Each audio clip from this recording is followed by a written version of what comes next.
सुखदेव बाबा ने राजा परीक्षित से कहा, बताओ राजा परीक्षित, अब आप कौन सी कथा सुनना चाहते हो जिस कथा के सुनने से आपके सभी मनोरथ सिद्ध हो जावे।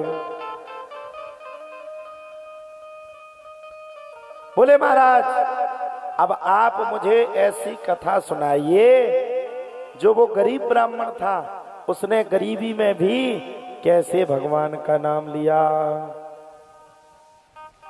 तब तो भैया तत्काल तुरंत तत्कालीन स्थिति परिस्थिति में बड़े प्रेम के साथ सुखदेव बाबा ने कथा को सुनाना प्रारंभ किया। कृष्ण स्यासीद सखा कश्चित ब्राह्मणो ब्रह्मवेत्तमा विरक्त इंद्रियार्थेषु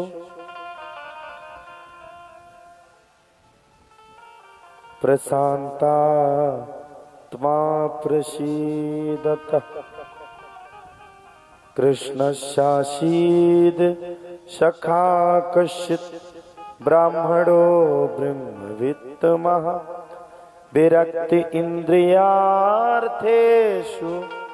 प्रशांतात्मा प्रसीद। सुदामा देख सुदामा की दीन दशा, करुणा करके करुणानिधि रोए। पानी परात को हाथ छुओ नहीं, नैनन के जल से पग धोए। सुदामा वो गरीब ब्राह्मण था जिसके घर में कुछ नहीं था।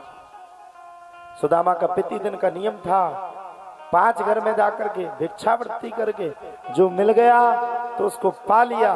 लेकिन अगर 5 घर में कुछ नहीं मिला तो 6वें घर पे नहीं जाते थे। उनका नाम था सुदामा। आप लोग तो भगवान से सब कुछ मांगते हो, लेकिन सुदामा जी महाराज ने गरीबी स्थिति परिस्थिति में भी भगवान से कुछ नहीं मांगा। देख सुदामा की दीन दशा, करुणा करके करुणा निधि रोए। पानी परात को हाथ छुओ नहीं, नैनन के जल से पग धोए। भगवान से सिर्फ सुदामा ने सिवाय भक्ति की कुछ नहीं मंगाया। आज सुदामा के पुत्र 2-2 दिन से भोजन नहीं किए। जिसके घर में सुदामा जी महाराज कुछ मंगाने के लिए जावे,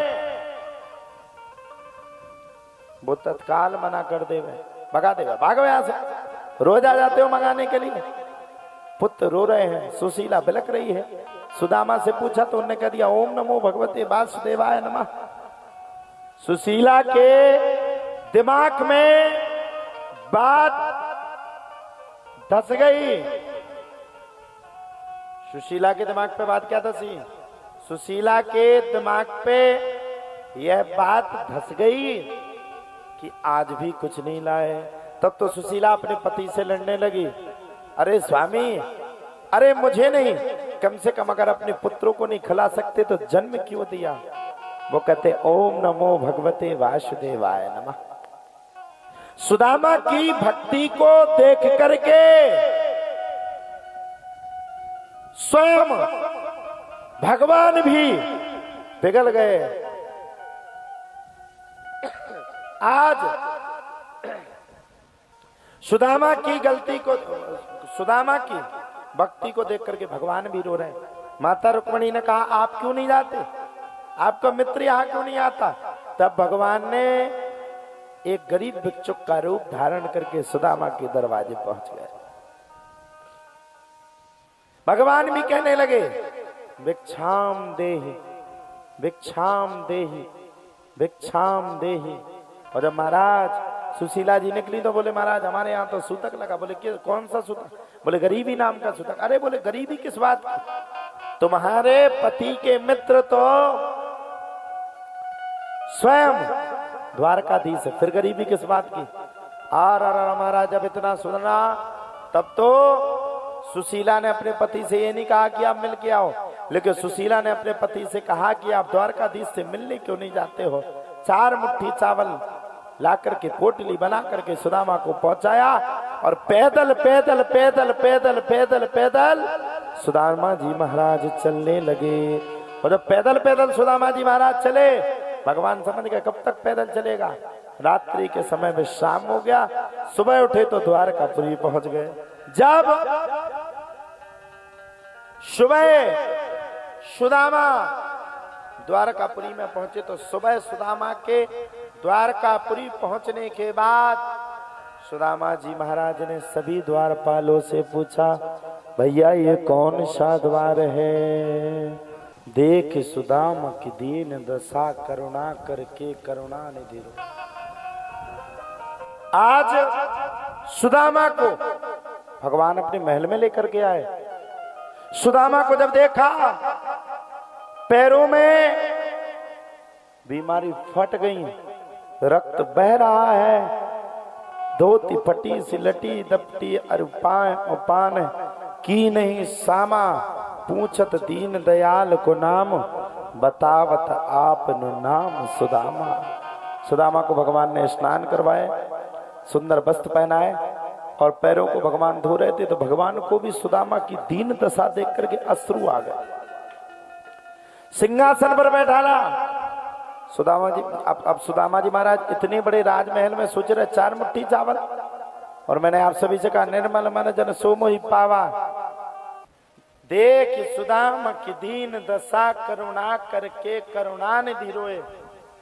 अब तो महाराज सुदामा की दीनहीन दशा को देख करके भगवान बड़े अप्रसन्न हुए और भगवान ने सुदामा जी महाराज के सामने 4 मुट्ठी चावल सुदामा जी महाराज लिए हुए थे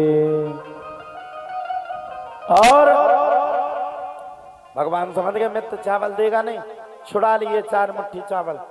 1 मुट्ठी चावल पाया तो 1 लोग सुदामा ने भगवान ने सुदामा को दे दिया। दूसरी मुट्ठी चावल को पाया तो दूसरा लोग भगवान ने सुदामा को दे दिया। और तीसरी मुट्ठी चावल को पाने वाले थे, माता रुक्मणी ने हाथ पकड़ लिया, पागल है गए का, रहने के लिए नहीं बचने दोगे? बोले जो भक्त मेरी इतनी भक्ति करता है उस भक्त के लिए मैं अपना सर्वस्व खजाना लुटाने के लिए तैयार रहता, वो है सुदामा। अब महाराज भगवान ने 1 मुट्ठी चावल माता रुक्मणी ने पाया, भगवान ने विश्वकर्मा भगवान को आदेश दिया। डॉक्टर साहब, विश्वकर्मा भगवान को आदेश दिया और विश्वकर्मा भगवान से कहा कि जाओ सुदामा की कुटिया मेरी कुटिया से अत्यधिक अच्छी हो। विश्वकर्मा भगवान गए, जाकर के कुटिया बनाना चाह तो सुशीला ने मना कर दिया, चुप हो जाओ, पहले मेरी कुटिया बनने से पहले सुदामा जी महाराज की कुटिया बनने से पहले सुदामा के पड़ोसियों की कुटिया बनेगी तो मेरी कुटिया बनेगी। और तुमने होती तो गिरा दे, ना माओ पटक दे, सामे माओ और पटक दे। सुदामा जी महाराज ने कुछ गिराने की मांगनी की और महाराज भगवान ने आदेश दे दिया, जाओ सबके महल बना दो, सुदामा का महल सुंदर बना दो। सबके महल बन गए। कुछ दिनों तक रहने के बाद आज सुदामा जी महाराज का जाने का वक्त हो गया। भगवान ने सुदामा को जाने की अनुमति दी और जैसे ही घर पे पहुंचे भगवान की इस माया को देखा कि भगवान ने थोड़ा बहुत दिन नहीं दिया, भगवान ने तो मुझे छप्पर फाड़ करके दिया है। भगवान को प्रणाम किया, भगवान के चरणों में नतमस्तक हुए और अंत में भगवान की सेवा करते हुए भगवान के परम धाम पहुंचे। ऐसे भगवान के सच्चे भक्त का नाम है सुदामा।